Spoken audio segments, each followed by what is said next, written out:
Мне надо почувствовать бит. Подожди. Надо почувствовать бит. Пока я не разбит.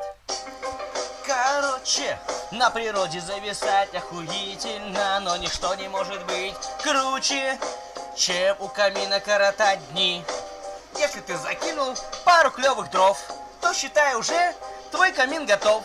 Жар идет от печки, очень-очень классно. А когда в доме тепло, вообще всегда прекрасно.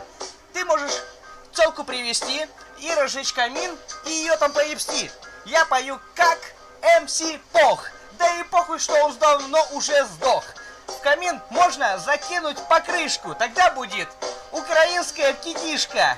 Как на Майдане будем жечь покрышки, в камине будет очень клевая как пишка. Я не знаю, говорю рандомные слова, именно такие слова выдает моя голова. И поэтому мне похуй, как-то офигенно, и я отвечаю откровенно. А еще в камин можно кинуть патроны. Тогда будут большие взрывы. О, no! Говорят американцы, ебаные конченые пидоры-застранцы. А у нас Владимир Путин, он камин охуительный мутит.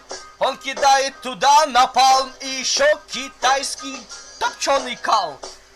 Топченым калом топят в Кении. Я знаю, там убили Кенни, бля. Ну, короче, в Африке родной топят камин какашкой сырой. Камин топить можно также динамитом, если только у вас башка не пробита. Потому что если у вас в башке есть изъян, то не кидайте угли в кальян.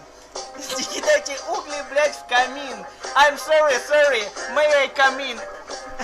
The London is capital of gay rape Britain. Везде побрито! Это было круто!